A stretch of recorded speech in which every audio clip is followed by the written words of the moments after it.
Hello there, I'm Manu and welcome to my channel A Handful of Art. Before we start, don't forget to subscribe to my channel and hit the bell icon to never miss an update. Today we will be learning how to make a cute and a pretty project. This is a 3D fairy house that is shaped in a form of a mushroom.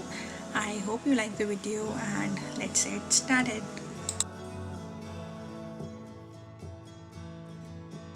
So we would be using up the Whispering Love paper collection. This collection comes in two sizes, a 12 by 12 and a 6 by 6, along with the motif sheets, and I really loved all those tiny gorgeous floral patterns over there. Along with that, we would be using the nesting circles die and a little shape that I have pre-cut, so you can have a look at this shape, and this shape would be the dome, the top cover of the house. And now we are choosing which papers do we need from the paper pack. I would be picking up a total of 8 papers, and 4 for the top of the house and 4 for the bottom circle. So the circle would serve as the bottom portion of the fairy house, and the template that I showed you, a little template that I showed you in the beginning, will serve as the top portion of the house. So once I've selected which papers to use for the top and the bottom of the house, I would be using my template to trace it out on the papers and then cut them out. So I've used a total of 24 pieces to make the top of the house. Also along with this, I have cutted out the circle shape with the die cutting machine using the nesting die.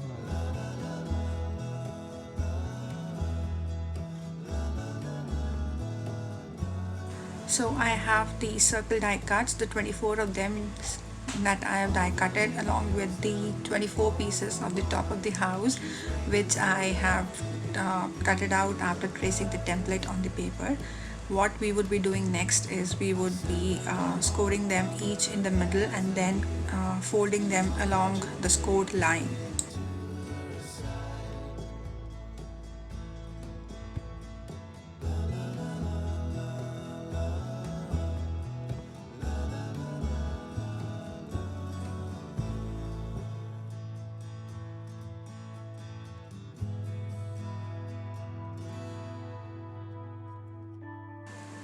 So we now have all the cutout pieces. What we would be doing is we will be assembling it up now. But remember to put the glue just at the corner, because that will give a little more depth and it will give a little more flair to the house. And do not stick the complete one side of one cutout piece to the second side of the second one. So just have a look what I did here closely. I only applied the glue to the portion where I want to stick it, just a little of it, so that it will give me a little more flair to my fairy house. So I would be doing this for both the circle and both the top house, the top portion, the top cutout elements for the house.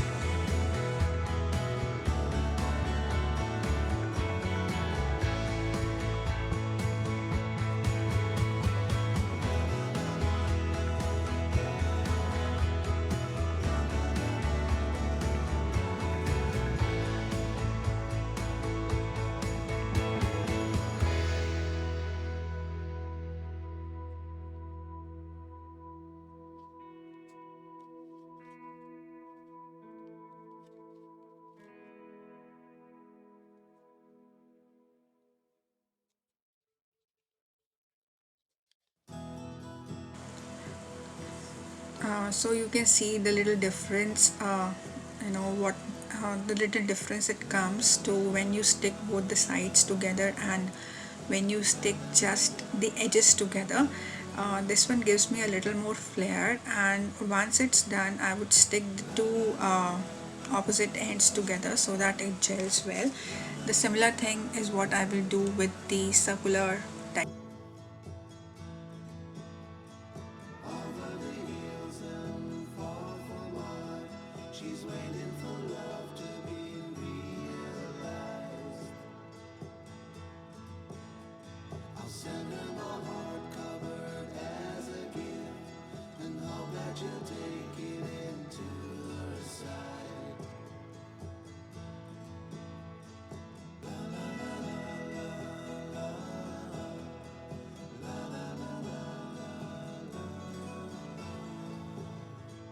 Now here is a little tweaking that I did. You can see that I have cut it out a little portion from the bottom of the top house. I did it because I wanted it to sit properly on the circle, and elsewise if I would have not done it, it would have been very difficult to make it sit on top of the circle.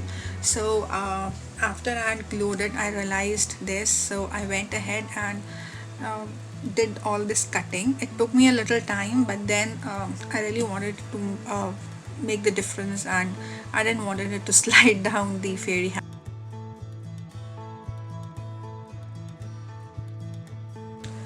So this part is what I really love, and this part is all about embellishing your project.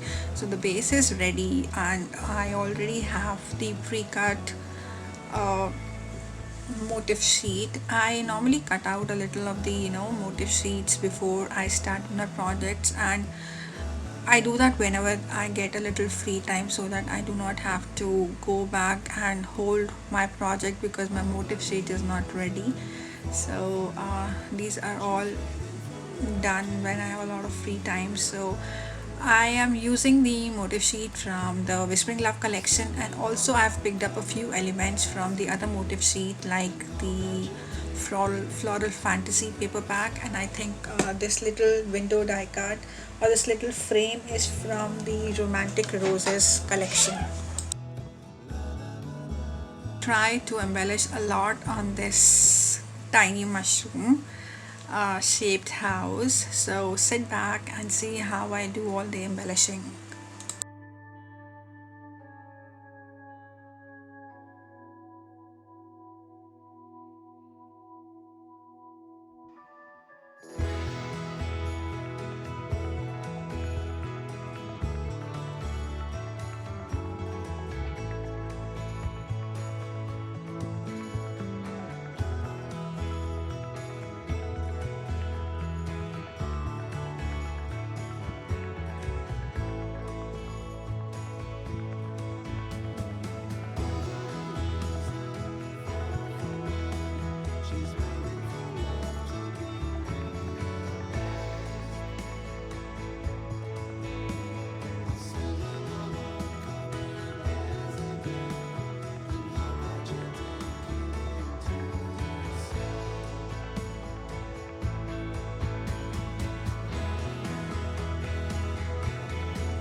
I am now using a little gesso to tone down all the colors and make it a little more uniform so that everything gels together.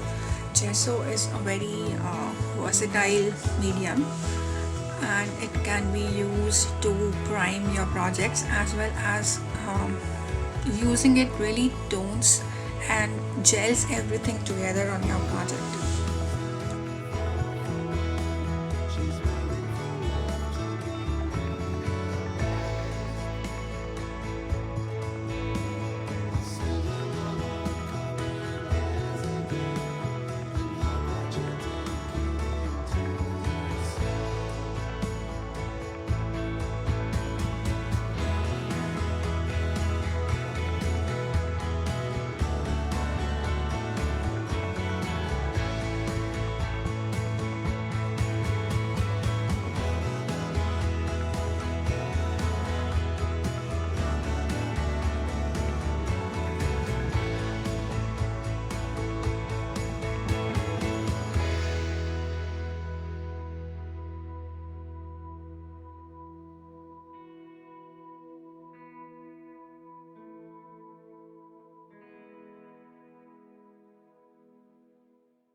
I am now using the gel matte medium by Finnabair and the the white pearls by Dress My Craft to add a little sparkle and a lot of uniformity to my project.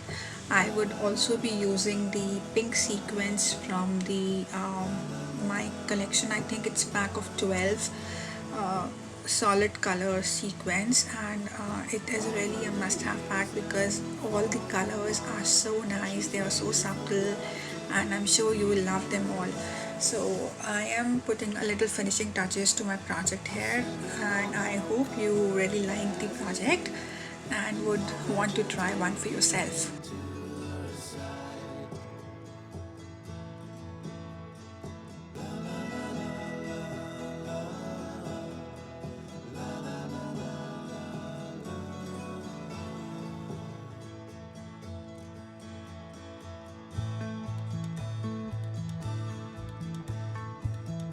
So here is the complete project, and I hope you like this little video of mine. So stay tuned and thank you for watching.